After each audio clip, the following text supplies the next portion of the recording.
ಶ್ರೀನಿವಾಸನೆ ಭಕ್ತ ಪೋಷನೆ ಜ್ಞಾನಿ ಕುಲಗಳಿಗಭಯದಾಯಕ ದೀನ ಬಾಂಧವ ನೀನೆಯನ ಮನದರ್ಥ ಪೂರೈಸೋ ಅನುಪಮೋಪಮ ಜ್ಞಾನ ಸಂಪದ ವಿನಯ ಪೂರ್ವಕ ವಿತ್ತು ಪಾಲಿಸೋ ಜನುಮ ಜನುಮಕ್ಕೆ ಮರೆಯಬೇಡವೋ ಶೇಷಗಿರಿವಾಸ ಜನುಮ ಜನುಮಕ್ಕೆ ಮರೆಯಬೇಡವೋ ಶೇಷಗಿರಿವಾಸ ನಮಸ್ತೆ ಪ್ರಾಣೇಶ ಪ್ರಣತ ವಿಭವಾಯಾವ ನಿಮಗಾಃ ನಮಃ ಸ್ವಾಮಿನ್ ರಾಮ ಪ್ರಿಯತಮ ಹನುಮನ್ ಗುರುಗುಣ ನಮಸ್ತುಭ್ಯಂ ಭೀಮ ಪ್ರಬಲತಮ ಕೃಷ್ಣೇಷ್ಟ ಭಗವನ್ ನಮಃ ಶ್ರೀಮನ್ ಮಧ್ವ ಪ್ರದಿಶ ಸುದೃಶಂ ನೋ ಜಯ ಜಯ ಭವತಿ ಯದನುಭಾವಾತ್ ಏಡಮೂಕೋಪಿ ವಾಗ್ಮಿ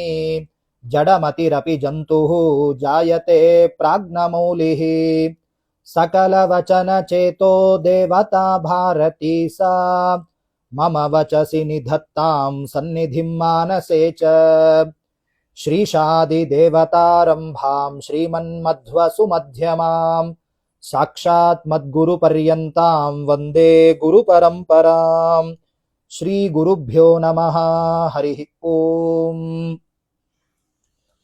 ಪ್ರಸ್ತುತ ಪೀಠದಲ್ಲಿ ವಿರಾಜಮಾನರಾದ ಪರಮಪೂಜ್ಯ ಶ್ರೀಪಾದಂಗಳವರ ಅಡಿದಾವರೆಗಳಲ್ಲಿ ಭಕ್ತಿಪೂರ್ವಕವಾಗಿ ನತಮಸ್ತಕನಾಗಿ ಪ್ರಹ್ಲಾದರಾಜರು ರಚನೆ ಮಾಡಿರ್ತಕ್ಕಂತಹ ಅದ್ಭುತವಾಗಿರ್ತಕ್ಕಂತಹ ಸ್ತೋತ್ರದ ಚಿಂತನೆಯನ್ನು ಮಾಡ್ತಾ ಇದ್ದೇವೆ.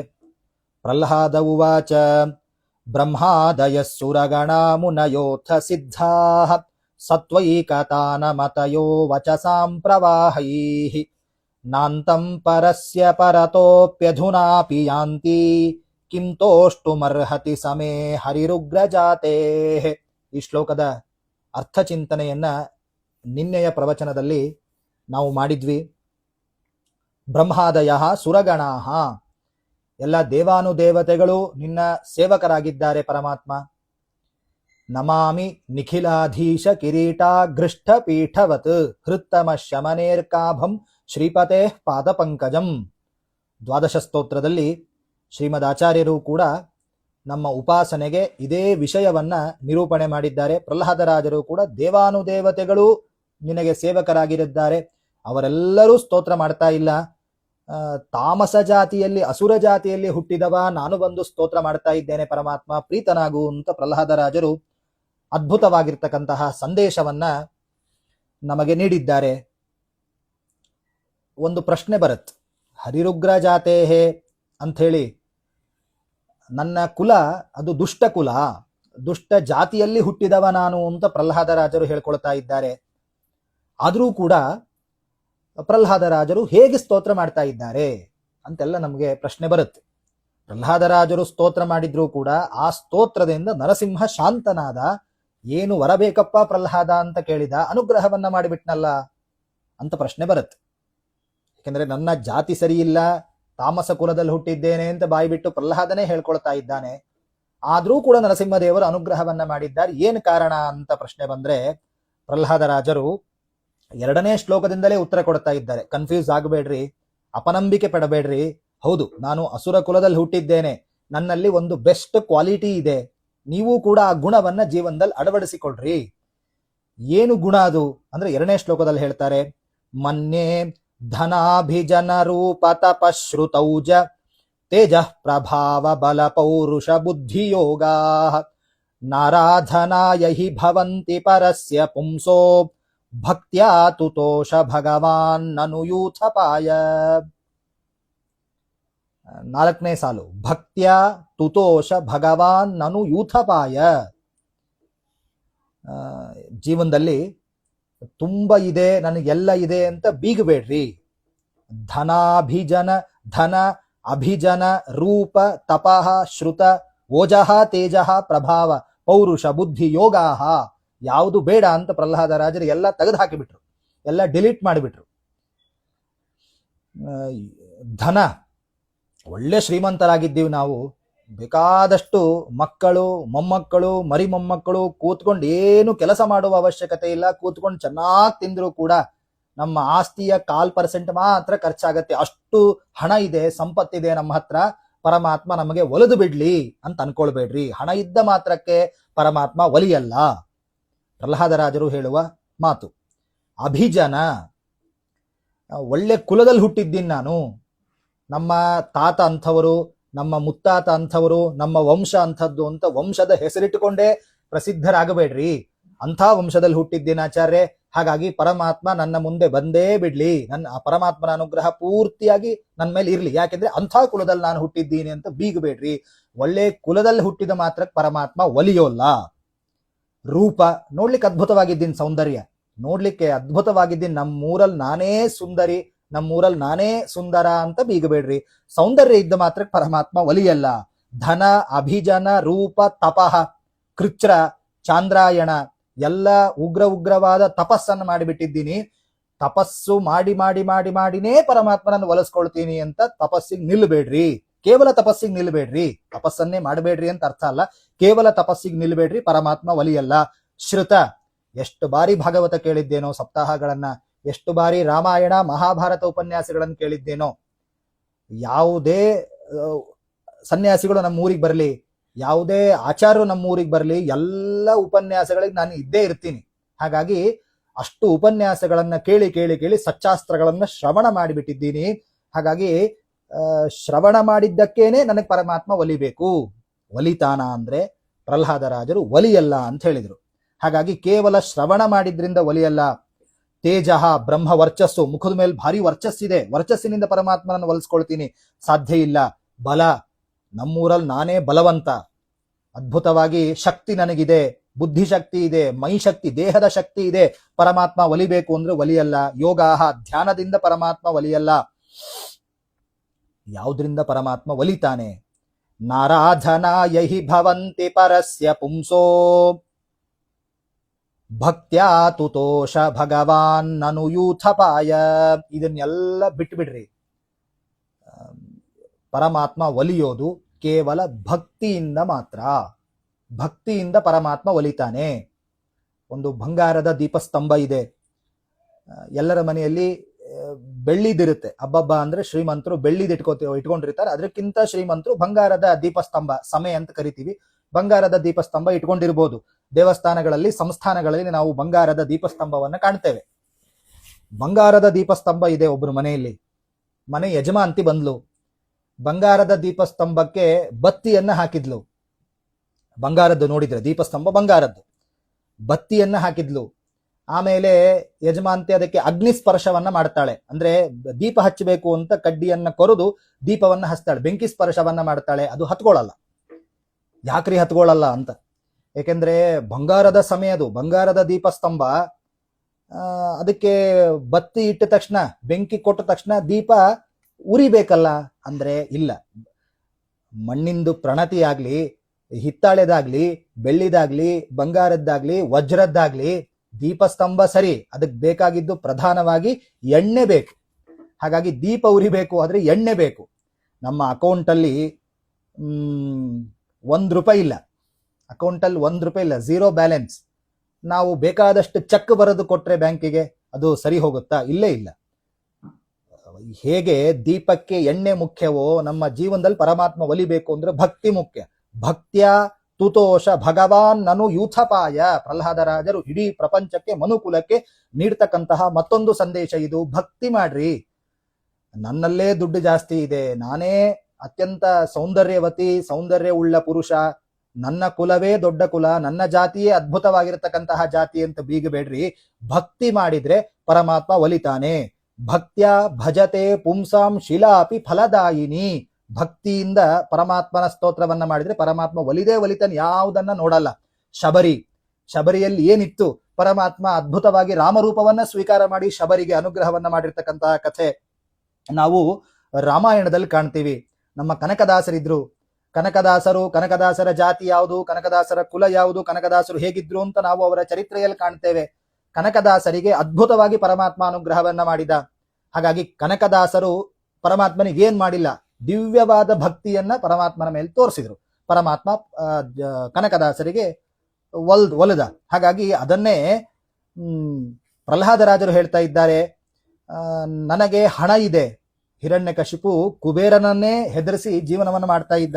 ಹಾಗಾಗಿ ಬೇಕಾದಷ್ಟು ಹಣ ಇದೆ. ಆ ಹಣದಿಂದ ನರಸಿಂಹ ನನ್ನ ಮುಂದೆ ಕೂತಿಲ್ಲ. ಇವತ್ತು ಒಳ್ಳೆ ಹೆಸರಿದೆ, ಹೆಸರಿನಿಂದ ಕೂತಿಲ್ಲ. ಅರಮನೆ ಇದೆ, ಬಂಗಾರ ಇದೆ. ಅದು ಯಾವುದರಿಂದ ಪರಮಾತ್ಮ ಇವತ್ತು ಅದ್ಭುತವಾಗಿ ನನ್ನ ಮುಂದೆ ಕೂತಿಲ್ಲ. ನನ್ನ ಹತ್ರ ಇರೋದು ಕೇವಲ ಭಕ್ತಿ. ಹಾಗಾಗಿ ಅದ್ಭುತವಾಗಿ ಪರಮಾತ್ಮನನ್ನ ನಂಬಿದೆ, ಬಂದೇ ಬರ್ತಾನೆ ಅಂತ ವಿಶ್ವಾಸ ಮಾಡಿ ಅವನ ಮೇಲೆ ಭಕ್ತಿ ಮಾಡಿದೆ. ಇವತ್ತು ಸಿಂಹಾಸನದ ಮೇಲೆ ನನ್ನ ಮುಂದೆ ಪರಮಾತ್ಮ ಕೂತಿದ್ದಾನೆ. ಹೀಗೆ ಅದ್ಭುತವಾದ. ಹಾಗಾಗಿ ನಾವೇನ್ ಮಾಡಬೇಕು ಅಂದ್ರೆ, ಆ ಪ್ರಶ್ನೆಗೆ ಉತ್ತರ ಸಿಕ್ತು. ಜಾತಿಯನ್ನ ಪರಮಾತ್ಮ ನೋಡಲ್ಲ, ಕುಲವನ್ನ ಪರಮಾತ್ಮ ನೋಡಲ್ಲ, ಸತ್ಕುಲ ಆ ಕುಲವನ್ನ ಪರಮಾತ್ಮ ನೋಡಲ್ಲ. ನಾನು ದೈತ್ಯ ಕುಲದಲ್ಲಿ ಹುಟ್ಟಿದ್ರೂ ಕೂಡ ನಾನು ಕರೆದ ತಕ್ಷಣ ಪರಮಾತ್ಮ ವಿಶಿಷ್ಟವಾದ ರೂಪವನ್ನ ಸ್ವೀಕಾರ ಮಾಡಿ ಇವತ್ತು ಅನುಗ್ರಹವನ್ನ ಮಾಡ್ಲಿಕ್ಕೆ ಬಂದು ಕೂತಿದ್ದಾನೆ ಮಹಾನುಭಾವ. ಹಾಗಾಗಿ ಭಕ್ತಿಯಿಂದ ನೀವು ಪರಮಾತ್ಮನನ್ನ ನಂಬ್ರಿ, ಪರಮಾತ್ಮ ಅದ್ಭುತವಾಗಿ ಅನುಗ್ರಹವನ್ನ ಮಾಡ್ತಾನೆ. ಪ್ರಹ್ಲಾದರಾಜರು ಭಕ್ತಿಯ ಯೂಥಪಾಯ ತುತೋಷ ಒಂದು ಅದ್ಭುತವಾದ ಉದಾಹರಣೆಯನ್ನು ಕೊಟ್ಟರು ನಮಗೆ. ಯೂಥಪಾಯ ಗಜೇಂದ್ರ. ನಾವು ಗಜೇಂದ್ರ ಮೋಕ್ಷದ ಕಥೆಯನ್ನು ಕೇಳ್ತೀವಿ. ಪ್ರತಿನಿತ್ಯ ಬೆಳಗ್ಗೆ ಗಜೇಂದ್ರ ಮೋಕ್ಷದ ಕಥೆಯನ್ನು ಕೇಳಬೇಕು. ಗಜೇಂದ್ರ ಮೋಕ್ಷ ಅವನು ಗಜ ಅಲ್ಲ, ಗಜೇಂದ್ರ. ಅವನನ್ನ ಮೀರಿಸುವ ಯಾವ ಆನೆಯೂ ಇರಲಿಲ್ಲ ಕಾಡಿನಲ್ಲಿ. ಅಂತಹ ಅದ್ಭುತವಾದ ಆನೆ. ಆ ಆನೆ ಮೊಸಳೆ ಸರೋವರದಲ್ಲಿ ಆನೆಯ ಕಾಲ್ ಹಿಡಿದಾಗ ಆನೆ ಏನ್ ಮಾಡ್ತು? ಬೇಕಾದಷ್ಟು ಕ್ರೂರ ಪ್ರಾಣಿಗಳು ಆ ಆನೆಯನ್ನು ನೋಡಿ ಹೆದರ್ತಿದ್ವು.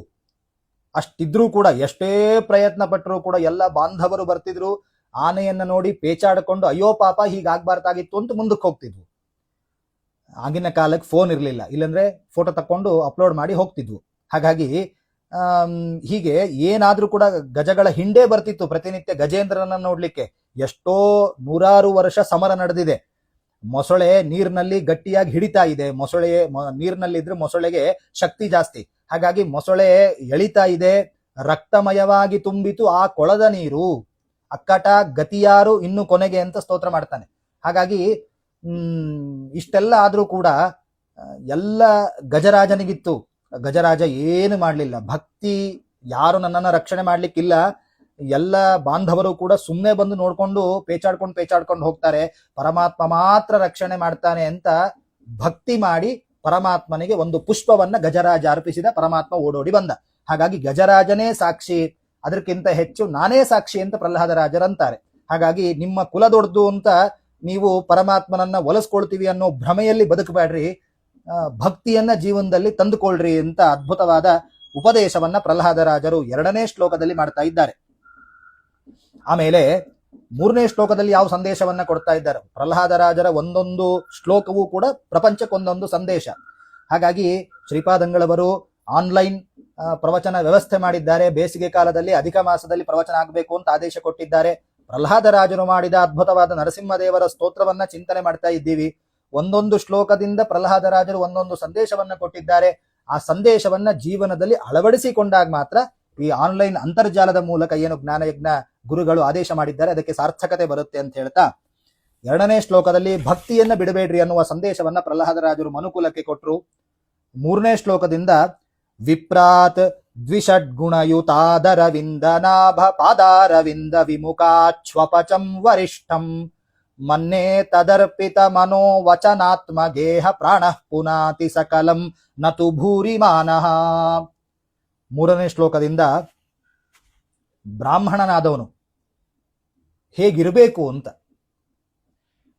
ಬ್ರಾಹ್ಮಣನಾದವನು ಜೀವನದಲ್ಲಿ ಹೇಗೆ ಬದುಕಬೇಕು, ಅವನಲ್ಲಿ ಯಾವ್ಯಾವ ಕ್ವಾಲಿಟಿ, ಯಾವ್ಯಾವ ಗುಣಗಳಿರಬೇಕು ಅಂತ ಲಿಸ್ಟ್ ಅನ್ನ ಕೊಡ್ತಾರೆ ಪ್ರಹ್ಲಾದರಾಜರು 3ನೇ ಶ್ಲೋಕದಿಂದ. ವಿಪ್ರಾತ್ ದ್ವಿಷಡ್ಗುಣಯುತಾತ್, ಜ್ಞಾನ ಇರಬೇಕು. ಜ್ಞಾನೇನೈವ ಪರಂ ಪದಂ, ಕರ್ಮದಿಂದ ಮೋಕ್ಷಕ್ಕೆ ಹೋಗ್ಲಿಕ್ಕೆ ಸಾಧ್ಯ ಇಲ್ಲ. ನಮಗೆ ಅದ್ಭುತವಾದ ಮೋಕ್ಷ ಸಿಗಬೇಕು, ಮತ್ತೆ ಸಂಸಾರದಲ್ಲಿ ನಾವು ಬರಬಾರ್ದು, ಪರಮಾತ್ಮನ ಹೊಸ ಹೊಸ ರೂಪಗಳನ್ನು ನಾವು ಕಾಣಬೇಕು ಅಂತಂದ್ರೆ ಮೋಕ್ಷಕ್ಕೆ ಹೋಗಬೇಕು. ಅಂತಹ ಮೋಕ್ಷ ಯಾವುದರಿಂದ ಸಿಗ್ಲಿಕ್ಕೆ ಸಾಧ್ಯ ಇಲ್ಲ, ಜ್ಞಾನದಿಂದ ಮಾತ್ರ ಸಿಗ್ಲಿಕ್ಕೆ ಸಾಧ್ಯ. ಹಾಗಾಗಿ ಅಂತಹ ಜ್ಞಾನ ಬ್ರಾಹ್ಮಣ ಮರಿಬಾರ್ದು. ಜ್ಞಾನವನ್ನ ಸಂಪಾದನೆ ಮಾಡ್ಲಿಕ್ಕೆ ಅವನು ಪ್ರಯತ್ನ ಪಡಬೇಕು. ಸತ್ಯ ಇರಬೇಕು ಜೀವನದಲ್ಲಿ, ಸತ್ಯನಾಗಿರ್ಬೇಕು ಅವನು. ಇಂದ್ರಿಯ ನಿಗ್ರಹ ಇರಬೇಕು, ಶಾಂತಿ ಇರಬೇಕು, ಮಾತ್ಸರ್ಯ ರಹಿತನಾಗಿರ್ಬೇಕು. ಇನ್ನೊಬ್ರು ಕಂಡ್ರೆ ಮಾತ್ಸರ್ಯ ಪಡಬಾರ್ತವನು. ಯಾರಾದ್ರೂ ಮೇಲಕ್ಕೆ ಏರ್ತಾ ಇದ್ದಾರೆ, ಜೀವನದಲ್ಲಿ ಉನ್ನತ ಸ್ಥಾನಕ್ಕೆ ಏರ್ತಾ ಇದ್ದಾರೆ ಅಂದ್ರೆ ಕಾಲ್ ಹಿಡಿದು ಎಳಿಲಿಕ್ಕೆ ಅವನು ಕಾಯ್ತಿರಬಾರ್ದು. ಮಾತ್ಸರ್ಯ ಅವನಿಗಿರಬಾರ್ದು. ತಿತಿಕ್ಷಾ, ಅಸೂಯೆ ಅವನು ಪಡಬಾರ್ದು. ದಾನ, ಯಜ್ಞ, ತಪಸ್ಸು, ಶ್ರವಣ, ಹೀಗೆ ಅದ್ಭುತವಾಗಿರ್ತಕ್ಕಂತಹ ಗುಣಗಳಿಂದ ಬ್ರಾಹ್ಮಣ ಇರಬೇಕು. ಕೇವಲ ಜನಿವಾರವನ್ನು ಹಾಕೊಂಡೆ, ಗೋಪಿಚಂದನವನ್ನ ಹಚ್ಚಿಕೊಂಡೆ, ಶಿಖೆಯನ್ನ ಬಿಟ್ಟೆ, ವೇಷದಿಂದ ಬ್ರಾಹ್ಮಣ ಆಗಿರಬಾರದು. ಪ್ರಹ್ಲಾದರಾಜರು ಕಟ್ಟುನಿಟ್ಟಾಗಿ ಎಚ್ಚರಿಕೆಯನ್ನ ಕೊಡ್ತಾರೆ. ಈ ಎಲ್ಲ ಗುಣಗಳನ್ನ ಅವನು ಹೊಂದಬೇಕು. ಒಂದು ವೇಳೆ ತದರ್ಪಿತ ವಚೋ ತದರ್ಪಿತ ಮನೋ ವಚನಾತ್ಮ ಗೇಹ ಪ್ರಾಣ, ಒಂದು ವೇಳೆ ಮನಸ್ಸನ್ನ ಪರಮಾತ್ಮನ ಹತ್ತಿರ ಇರಬೇಕು, ಮಾತು ಪರಮಾತ್ಮನ ಬಗ್ಗೆಯೇ ಇರಬೇಕು, ದೇಹ ಪರಮಾತ್ಮನಿಗೆ ಸಮರ್ಪಣೆ, ಇಂದ್ರಿಯಗಳು ಪರಮಾತ್ಮನಿಗೆ ಸಮರ್ಪಣೆ. ಇದು ಬ್ರಾಹ್ಮಣನ ಲಕ್ಷಣ ಅಂತ ಬ್ರಾಹ್ಮಣರು ಹೇಗಿರಬೇಕು ಅನ್ನೋದನ್ನ ಪ್ರಹ್ಲಾದರಾಜರು ತಿಳಿಸಿಕೊಟ್ರು.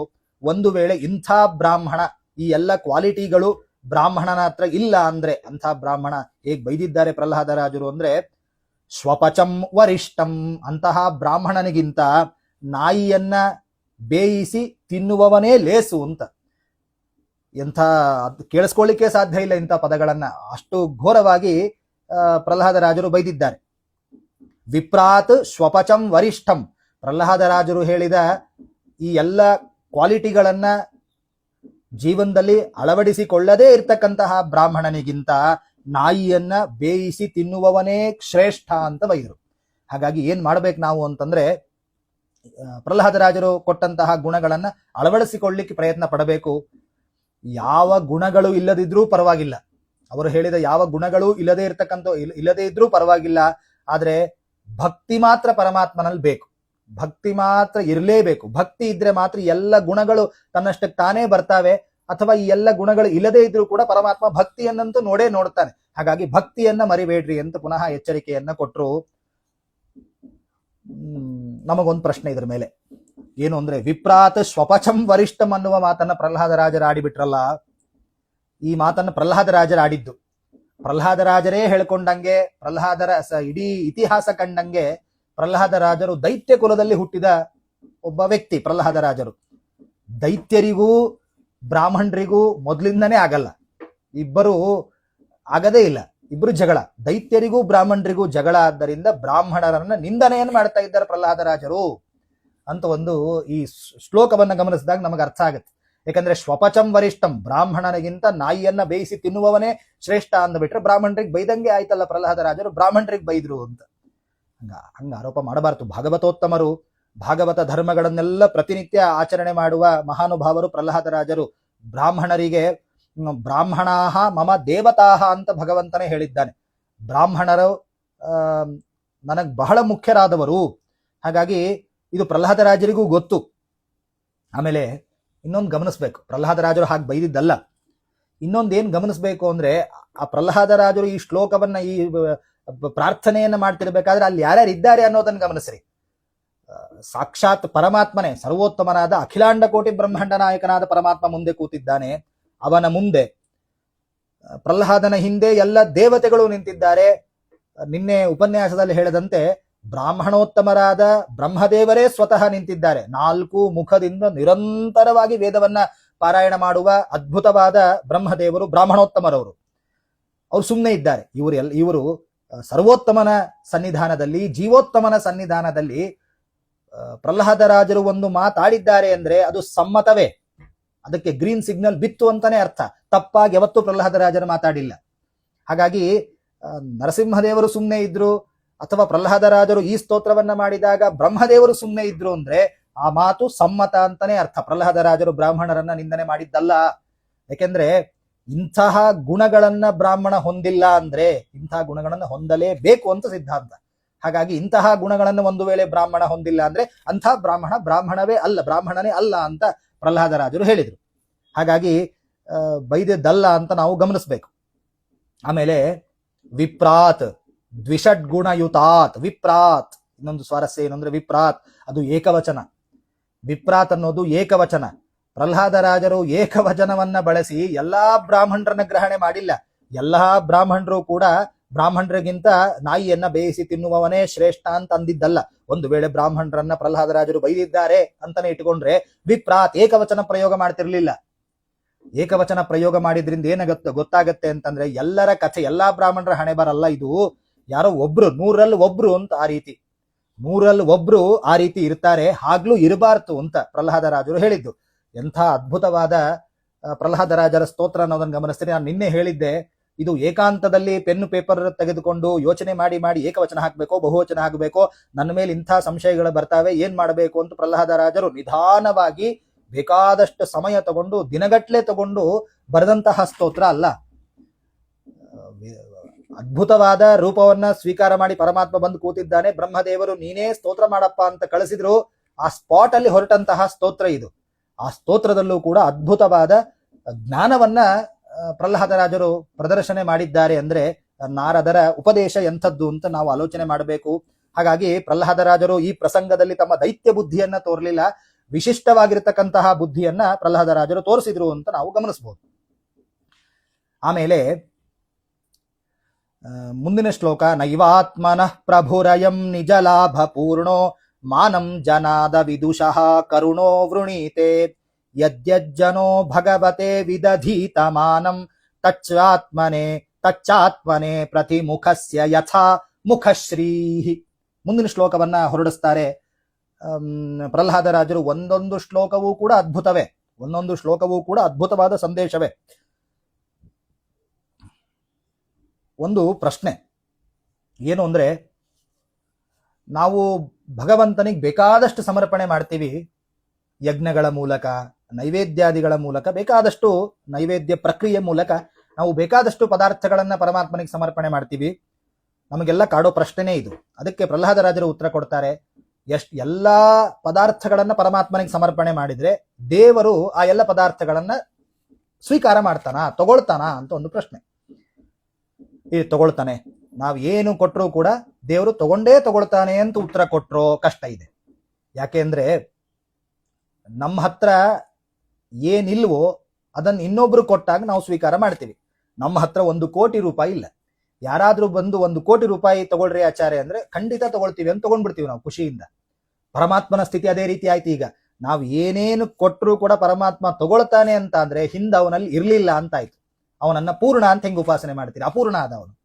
ನಾವು ಕೊಟ್ಟದ್ದನ್ನೇ ಪರಮಾತ್ಮ ಸ್ವೀಕಾರ ಮಾಡ್ತಾನೆ ಅಂದ್ರೆ ಅವನನ್ನ ಪೂರ್ಣ ಅಂತ ಹೇಗೆ ಉಪಾಸನೆ ಮಾಡಬೇಕು ಅಂತ ಒಂದು ಪ್ರಶ್ನೆ. ಇಲ್ಲ, ನಾವು ಕೊಟ್ಟದ್ದೆಲ್ಲ ಪರಮಾತ್ಮ ತಗೊಳ್ತಾನೆ ಅಂದ್ರೆ ಸಮಸ್ಯೆ. ನಾವು ಏನ್ ಕೊಡ್ತೇವೋ ಪರಮಾತ್ಮ ತಗೊಳ್ಳೋದೇ ಇಲ್ಲ ಅಂತಂದ್ರೆ ಈ ಸಮಸ್ಯೆ ಬರಲ್ಲ. ತಗೊಳ್ಳೋದೇ ಇಲ್ಲ, ಸ್ವೀಕಾರ ಮಾಡೋದೇ ಇಲ್ಲ ಪರಮಾತ್ಮ ಅಂದ್ರೆ ಇನ್ನೊಂದು ಸಮಸ್ಯೆ ಇದೆ. ಏನು ಅಂದ್ರೆ, ನೈವೇದ್ಯವನ್ನ ಪರಮಾತ್ಮನಿಗೆ ಅರ್ಪಿಸಿ ಪುಣ್ಯವನ್ನ ಸಂಪಾದನೆ ಮಾಡಿ ಭಕ್ತ ಮೋಕ್ಷಕ್ಕೆ ಹೋಗ್ತಾನೆ. ಪರಮಾತ್ಮನಿಗೆ ನೈವೇದ್ಯ, ಕೃಷ್ಣ ಬೆಣ್ಣೆಯನ್ನ ಕದಿಬೇಕಾದ್ರೆ ಎಲ್ಲರೂ ಕೃಷ್ಣಾರ್ಪಣ ಅಂದಿದ್ದಕ್ಕೆ ಅವರೆಲ್ಲ ಮೋಕ್ಷಕ್ಕೆ ಹೋದ್ರು. ಯಾಕೆ? ಪರಮಾತ್ಮನಿಗೆ ಕೊಟ್ರು ಅಂತ. ಹಾಗಾಗಿ ಪರಮಾತ್ಮನಿಗೆ ಏನಾದ್ರೂ ಕೊಟ್ರೆ ಪರಮಾತ್ಮನನ್ನು ಸ್ವೀಕಾರ ಮಾಡಿ ಫಲವನ್ನ ನಮಗ್ ಕೊಟ್ರೆ ಆ ವ್ಯಕ್ತಿ ಮೋಕ್ಷಕ್ಕೆ ಹೋಗ್ತಾನೆ. ಹಾಗಾಗಿ ನೀವು ತಗೊಳ್ಳಲ್ಲ, ಪರಮಾತ್ಮ ಸ್ವೀಕಾರ ಮಾಡಲ್ಲ ಅಂತ ಹೇಗೆ ಹೇಳ್ತೀರಿ ಅಂತ ಒಂದು ಪ್ರಶ್ನೆ. ಎಂತ ಅದ್ಭುತವಾದ ಪ್ರಶ್ನೆ. ಪರಮಾತ್ಮ ಎಲ್ಲ ಸ್ವೀಕಾರ ಮಾಡ್ತಾನಂದ್ರೂ ಸಮಸ್ಯೆ, ಪರಮಾತ್ಮ ಏನ್ ತಗೊಳ್ಳಲ್ಲಪ್ಪ ಅಂತಂದ್ರೂ ಸಮಸ್ಯೆ. ಇದು ಹೇಗೆ? ಇಂಥ ಅದ್ಭುತವಾದ ಪ್ರಶ್ನೆಗೆ ನಮ್ಮ ಪ್ರಹ್ಲಾದರಾಜರು ಉತ್ತರ ಕೊಟ್ಟಿದ್ದಾರೆ. ನೈವಾತ್ಮನಃ ಪ್ರಭುರಯಂ ನಿಜಲಾಭ ಪೂರ್ಣೋ ಮಾನಂ ಜನಾದ ವಿದುಷಃ ಕರುಣೋ ವೃಣೀತೆ ಯದ್ಯಜ್ಜನೋ ಭಗವತೆ ವಿದಧೀತ ಮಾನಂ ತಚ್ಚಾತ್ಮನೆ ಪ್ರತಿಮುಖಸ್ಯ ಯಥಾ ಮುಖಶ್ರೀಹಿ. ಯಾರು ಪ್ರಹ್ಲಾದರಾಜರು ಉತ್ತರ ಕೊಡ್ತಾರೆ ಈ ಸಮಸ್ಯೆಗೆ. ತುಂಬಾ ಸಮಸ್ಯೆಯಿಂದ ಒದ್ದಾಡಬೇಡ್ರಿ, ನಾನು ಉತ್ತರ ಕೊಡ್ತೀನಿ ಅಂತ ಪ್ರಹ್ಲಾದರಾಜರು ಬಂದಿದ್ದಾರೆ. ಯಾರು ಅವಿದುಷಃ, ಯಾರು ಪರಮಾತ್ಮನನ್ನ ಸ್ವಾಮಿ ಅಂತ ಉಪಾಸನೆ ಮಾಡಲ್ವೋ, ಪರಮಾತ್ಮನನ್ನ ಯಾವತ್ತೂ ಕೂಡ ಸ್ವಾಮಿ ಅಂತ ಉಪಾಸನೆ ಮಾಡಬೇಕು. ಅನುವ್ಯಾಖ್ಯಾನದಲ್ಲಿ ಮಧ್ವಾಚಾರ್ಯರು ಇದನ್ನೇ ಆದೇಶವನ್ನ ಕೊಡ್ತಾರೆ. ಅನೇಕ ಉಪಾಸನೆಗಳು ನಿಮ್ದಾಗಿರ್ಲಿ, ಪರಮಾತ್ಮನನ್ನ ಅನೇಕ ರೀತಿ ಉಪಾಸನೆ ಮಾಡ್ರಿ. ಸಾತ್ವಿಕ ರೀತಿಯಿಂದ, ಸಿದ್ಧಾಂತಕ್ಕೆ ವಿರುದ್ಧವಾದ ರೀತಿಯಿಂದ ಉಪಾಸನೆ ಮಾಡಬೇಡ್ರಿ. ಪರಮಾತ್ಮ ಸರ್ವೋತ್ತಮ ಅಂತ ಉಪಾಸನೆ ಮಾಡ್ರಿ. ಅಖಿಲಾಂಡ ಕೋಟಿ ಬ್ರಹ್ಮಾಂಡ ನಾಯಕ ಅಂತ ಪರಮಾತ್ಮನ ಉಪಾಸನೆ ಮಾಡ್ರಿ. ನಿಮ್ಮೆಲ್ಲ ಉಪಾಸನೆಗಳಲ್ಲಿ ಪ್ರಧಾನವಾಗಿ ಅವನು ನನ್ನ ಸ್ವಾಮಿ. ಓಂ ಆತ್ಮೇತಿ ತೂಪಗಚ್ಚಂತಿ ಗ್ರಾಹಯಂತಿ ಚ ಓಂ. ಹಾಗಾಗಿ ಅವನು ನನ್ನ ಸ್ವಾಮಿ. ಮಮ ಸ್ವಾಮಿ ಹರಿರ್ನಿತ್ಯಂ ಸರ್ವಸ್ಯ ಪತಿರೇವ ಚ ಆದಾನಾರ್ಥತ್ವತಶ್ಚಾಯಂ ಆತ್ಮಶಬ್ದ ಪತಿಂ ವದೇತ್. ಹಾಗಾಗಿ ಅವನು ನನ್ನ ಸ್ವಾಮಿ ಅನ್ನುವ ಉಪಾಸನೆಯನ್ನು ಮರಿಬೇಡ್ರಿ ಅಂತ ಮಧ್ವಾಚಾರ್ಯರು ನಮಗೆ ಆದೇಶವನ್ನ ಕೊಟ್ಟಿದ್ದಾರೆ. ಹಾಗಾಗಿ ಪ್ರಹ್ಲಾದರಾಜರು ಅದನ್ನೇ ಹೇಳ್ತಾ ಇದ್ದಾರೆ. ಯಾರು ಪರಮಾತ್ಮ ನನ್ನ ಸ್ವಾಮಿ ಅಂತ ಉಪಾಸನೆ ಮಾಡಲ್ವೋ ಅಂಥವರು ಏನು ಕೊಟ್ಟರು ಕೂಡ ಪರಮಾತ್ಮ ಸ್ವೀಕಾರ ಮಾಡಲ್ಲ. ಯಾರು ಅವನೇ ನನ್ನ ಸ್ವಾಮಿ, ನಿನ್ನ ಹೊರೆತು ಅನ್ಯರ ನಾನರಿಯೇ, ಅವನೇ ಸ್ವಾಮಿ ಅಂತ ಯಾರು ಅವನನ್ನು ಉಪಾಸನೆ ಮಾಡ್ತಾರೋ ಅಂಥವರು ಪರಮಾತ್ಮ ಏನು ಕೊಟ್ಟರು ಸ್ವೀಕಾರ ಮಾಡ್ತಾನೆ. ಸ್ವೀಕಾರ ಮಾಡ್ತಾನೆ ಅಂದ್ರೆ ಆಚಾರ್ಯ ಅವನ ಅಪೂರ್ಣನಾದ್ನಲ್ಲ, ನಾವು ಕೊಡೋ ತನಕ ಕಾಯ್ತಾ ಇರ್ತಾನೆ, ಕೊಟ್ಟ ತಕ್ಷಣ ಅದನ್ನ ಭೋಗಿಸ್ತಾನೆ ಅಂತ ಆದ್ರೆ ಅವನ ಹತ್ರ ಮೊದಲು ಇರ್ಲಿಲ್ಲ ಅಂತ ಆಯ್ತು. ಹಾಗಾಗಿ ಅವನೂ ಕೂಡ ಅಪೂರ್ಣನಾದ್ನಲ್ಲ, ಪೂರ್ಣ ಅಂತ ಅವನನ್ನು ಹೆಂಗೆ ಉಪಾಸನೆ ಮಾಡಬೇಕು ಅಂತ ಪ್ರಶ್ನೆ ಬಂದ್ರೆ, ನಿಜಲಾಭ ಪೂರ್ಣ, ಸ್ವರೂಪದಿಂದ ಅವನು ಪರಿಪೂರ್ಣನೇ, ಅವನ ಆನಂದ ಪರಿಪೂರ್ಣ, ಅವನ ಜ್ಞಾನ ಪರಿಪೂರ್ಣ, ನಿತ್ಯ ಸುಖ ಅವನಿಗೆ. ಹಾಗಾಗಿ ಸ್ವಯಂ ಸುಖಿ. ಹಾಗಾಗಿ ನಾವು ಕೊಡೋ ಯಾವ ಪದಾರ್ಥಗಳಿಂದ ವಸ್ತುಗಳಿಂದ ಅವನಿಗೇನಾಗಬೇಕಾಗಿಲ್ಲ. ಅವನು ಹೇಗೆ ಅಂದ್ರೆ ಒಂದು ದೃಷ್ಟಾಂತವನ್ನ ಕೊಡ್ತಾರೆ, ಯಥಾ ಮುಖಶ್ರೀಹಿ ಪ್ರತಿಮುಖಸ್ಯ ಆತ್ಮನೇ. ನಾವು ಪರಮಾತ್ಮನಿಗೆ ಕೊಟ್ರೆ ಕನ್ನಡಿ ಮುಂದೆ ನಿಂತ್ಕೊಂಡಿರ್ತೀವಿ. ನಾವು ಕನ್ನಡಿ ಮುಂದೆ ನಿಂತ್ಕೊಂಡಾಗ ಬಿಂಬಕ್ಕೆ ನಾವು ಅಲಂಕಾರ ಮಾಡ್ಕೊಳ್ತೀವಿ. ನಮ್ಮ ಪ್ರತಿಬಿಂಬ ಕನ್ನಡಿಯಲ್ಲಿ ಬಿದ್ದಿರುತ್ತೆ. ಕನ್ನಡಿ ಮುಂದೆ ನಿಂತ್ಕೊಂಡು ನಾವು ಎಲ್ಲ ಅಲಂಕಾರ ಮಾಡ್ತೀವಿ. ನಾವು ಏನೇನು ಅಲಂಕಾರ, ನಾವು ಪೌಡರ್ ಹಚ್ಕೊಳ್ತೀವಿ, ತಿಲಕ ಹಚ್ಕೊಳ್ತೀವಿ, ಕಾಡಿಗೆ ಹಚ್ಕೊಳ್ತೀವಿ, ಏನೇನು ಮುಖಕ್ಕೆ ಮಾಡಿರ್ತೀವಿ, ನಾವು ಏನೇನು ಅಲಂಕಾರ ಮಾಡ್ಕೊಂಡಿರ್ತೀವೋ ಅದೆಲ್ಲ ಪ್ರತಿಮುಖಕ್ಕೂ, ಕನ್ನಡಿಯಲ್ಲಿ ಕಾಣಿಸುವ ಮುಖಕ್ಕೂ ಬಿದ್ದಿರುತ್ತೆ. ಅದೇ ರೀತಿ ಇದು ಎಂಥ ಅದ್ಭುತವಾದ ದೃಷ್ಟಾಂತವನ್ನ ಕೊಟ್ಟು ಸಮಸ್ಯೆಯನ್ನು ಪರಿಹಾರ ಮಾಡಿದ್ರು ಪ್ರಹ್ಲಾದರಾಜರು. ನೀವೆಲ್ಲ ಪರಮಾತ್ಮನಿಗೆ ಕೊಡ್ರಿ, ಅದರಿಂದ ಪರಮಾತ್ಮನಿಗೇನು ಲಾಭ ಇಲ್ಲ, ನಷ್ಟ ಇಲ್ಲ. ಆದರೆ ನೀವು ಕೊಟ್ಟಂತಹ ಪದಾರ್ಥಗಳ ಫಲವನ್ನ ನಿಮಗೆ ಪರಮಾತ್ಮ ಉಣಿಸ್ತಾನೆ, ಅವನು ಇಟ್ಕೊಳ್ಳಲ್ಲ. ಈಗ ಸಮಸ್ಯೆ ಪರಿಹಾರ. ಹಾಗಾಗಿ ಇಂತಹ ಅದ್ಭುತವಾದ ಉಪಾಸನೆ, ಪ್ರಭು ಅವನು ಸಮರ್ಥ, ಅವನು ನನ್ನ ಸ್ವಾಮಿ ಅನ್ನುವ ಉಪಾಸನೆಯನ್ನ ಮರಿಬೇಡ್ರಿ. ಮಧ್ವಾಚಾರ್ಯರ ಆದೇಶದಂತೆ ಉಪಾಸನೆ ಮಾಡ್ರಿ ಅಂತ. ಇದು ಮಧ್ವ ಸಿದ್ಧಾಂತದಲ್ಲಿ ಅದ್ಭುತವಾದ ಕ್ರಮ. ವೇದವ್ಯಾಸ ದೇವರು ಏನ್ ಹೇಳಿದ್ದಾರೋ ಮಧ್ವಾಚಾರ್ಯರು ಅದನ್ನೇ ಹೇಳ್ತಾರೆ. ವೇದವ್ಯಾಸ ದೇವರ ಮಾತಿಗೆ ವಿರುದ್ಧವಾದದನ್ನು ಮಧ್ವಾಚಾರ್ಯರು ಹೇಳೋದಿಲ್ಲ. ಮಧ್ವಾಚಾರ್ಯರು ಏನ್ ಹೇಳಿದ್ದಾರೋ ಅದನ್ನೇ ಟೀಕಾಕೃತ್ಪಾದರು ಟೀಕೆಯಲ್ಲಿ ರಚನೆ ಮಾಡಿದ್ದಾರೆ, ಗ್ರಂಥಗಳಲ್ಲಿ ತೋರಿಸಿದ್ದಾರೆ. ಒಂದೂ ವಿರುದ್ಧವಾಗಿಲ್ಲ. ಟೀಕಾಕೃತ್ಪಾದರು ಏನ್ ಹೇಳಿದ್ದಾರೆ, ವ್ಯಾಸರಾಜರು ಅದನ್ನೇ ಹೇಳ್ತಾರೆ, ವಾದಿರಾಜರು ಅದನ್ನೇ ಹೇಳ್ತಾರೆ, ಶ್ರೀಪಾದರಾಜರು ಮೊದಲಾದ ಮಹಾನುಭಾವರು ಅದನ್ನೇ ಹೇಳಿದ್ದಾರೆ. ಕರ್ನಾಟಕದಲ್ಲಿ ಬಂದಂತಹ ಎಲ್ಲ ದಾಸವರೇಣ್ಯರ ಅಭಿಪ್ರಾಯವೂ ಅದೇ. ಹಾಗಾಗಿ ಮಧ್ವ ಸಿದ್ಧಾಂತಕ್ಕೆ ವಿರುದ್ಧವಾಗಿರತಕ್ಕಂತಹ ಮಾತನ್ನ ಮಧ್ವ ಸಿದ್ಧಾಂತದಲ್ಲಿ ಬಂದಿರತಕ್ಕಂತಹ ಯಾವ ವ್ಯಕ್ತಿಯೂ ಆಡ್ಲಿಕ್ಕೆ ಸಾಧ್ಯ ಇಲ್ಲ. ಅದನ್ನ ತಿಳ್ಕೊಳ್ಳುವ ಯೋಗ್ಯತೆ ನಮ್ಮಲ್ಲಿ ಇರಲ್ಲ. ಆದ್ದರಿಂದ ವಿಪರೀತವಾಗಿ ನಾವು ತಿಳ್ಕೊಂಡಿರ್ತೀವಿ. ಹಾಗಾಗಿ ಮಧ್ವಾಚಾರ್ಯರ ಮಾತಿನಂತೆ ಅದ್ಭುತವಾಗಿ ಆ ಉಪಾಸನೆಯನ್ನ ಪ್ರಹ್ಲಾದರಾಜರು ನಮಗೆ ಕೊಟ್ಟಿದ್ದಾರೆ. ಪ್ರಭು ಅನ್ನೋದನ್ನ ಮರಿಬೇಡ್ರಿ. ಪ್ರಭು ಅನ್ನುವ ವಿಶೇಷಣವನ್ನ ಪ್ರಹ್ಲಾದರಾಜರು ಸ್ತೋತ್ರದಲ್ಲಿ ಹಾಕಿದ್ದಾರೆ. ಬೇಡುವ ಜೀವರು ಅಸಂಖ್ಯರಿದ್ದಾರೆ. ಪರಮಾತ್ಮನಲ್ಲಿ ಒಬ್ಬರು ಬೇಡ್ತಾರ, ಇಬ್ರು ಬೇಡ್ತಾರ. ಅವರ ಆಯುಷ್ಯ ಇರೋ ತನಕ, ಒಬ್ಬ ಜೀವನ ಆಯುಷ್ಯ ಇರೋ ತನಕ ಬೇಡ್ತಾನೆ ಇರ್ತಾನವನು. ಹಾಗಾಗಿ ಬೇಡುವ ಜೀವರು ಎಷ್ಟಿದ್ದಾರೆ, ಅನಂತ ಇದ್ದಾರೆ, ಅಸಂಖ್ಯಾತರಾದ ಜೀವರಿದ್ದಾರೆ. ಎಲ್ಲರಿಗೂ ಕೊಡುವ ಪರಮಾತ್ಮ ಒಬ್ಬನೇ, ಪ್ರಭು ಸಮರ್ಥ. ಹಾಗಾಗಿ ಪ್ರಭು ಅನ್ನುವ ವಿಶೇಷಣವನ್ನ ಪ್ರಹ್ಲಾದರಾಜರು ಇಲ್ಲಿ ನಮಗೆ ಹಾಕಿದ್ದಾರೆ. ಹಾಗಾಗಿ ಇಂತಹ ಅದ್ಭುತವಾದ ಪ್ರತಿಯೊಂದು ಶ್ಲೋಕದಲ್ಲೂ ಕೂಡ ಪ್ರತಿಯೊಂದು ಸಂದೇಶವನ್ನ ಪ್ರಹ್ಲಾದರಾಜರು ಕೊಟ್ಟಿದ್ದಾರೆ. ನೈವಾತ್ಮನಃ ಪ್ರಭುರಯಂ ನಿಜಲಾಭ ಪೂರ್ಣ ಮಾನಂ ಜನಾದ ವಿದುಷಃ. ಹೀಗೆ ಅದ್ಭುತವಾದ ಸಂದೇಶವನ್ನ ಪ್ರಹ್ಲಾದರಾಜರು ಕೊಟ್ಟರು. ಇದನ್ನ ನಾವು ಜೀವನದಲ್ಲಿ ಅಳವಡಿಸಿಕೊಳ್ಬೇಕು. ಒಂದೊಂದು ಶ್ಲೋಕದಿಂದ ಒಂದೊಂದು ಸಂದೇಶವನ್ನ ಜೀವನದಲ್ಲಿ ಅಳವಡಿಸಿಕೊಂಡಾಗ ಅದ್ಭುತವಾದ ಸಾಧನೆ ಪರಮಾತ್ಮ ಜೀವನದಲ್ಲಿ ನಮಗೆ ಮಾಡಿಸ್ತಾನೆ. ಅದ್ಭುತವಾಗಿರ್ತಕ್ಕಂತಹ ಮೋಕ್ಷವನ್ನ ಪರಮಾತ್ಮ ನೀಡುತ್ತಾನೆ.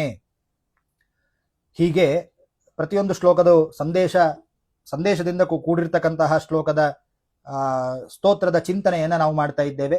ಮುಂದಿನ ಶ್ಲೋಕದ ಚಿಂತನೆಗಳನ್ನು ನಾಳೆಯ ಉಪನ್ಯಾಸದಲ್ಲಿ ನಾವು ಸಿಕ್ಕಾಗ ನೋಡೋಣ ಅಂತ ಹೇಳ್ತಾ ಇಂದಿನ ಉಪನ್ಯಾಸವನ್ನ ಅಸ್ಮದ್ ಗುರುವಂತರ್ಗತ ಭಾರತೀಯ ರಮಣ ಮುಖ್ಯ ಪ್ರಾಣಾಂತರ್ಗತ ಶ್ರೀಕೃಷ್ಣ ಪರಮಾತ್ಮನಲ್ಲಿ ಸಮರ್ಪಣೆ ಮಾಡ್ತಾ ಇದ್ದೇನೆ. ಶ್ರೀಕೃಷ್ಣಾರ್ಪಿತಮಸ್ತು, ಶ್ರೀ ಮಧ್ವೇಶಾರ್ಪಿತಮಸ್ತು.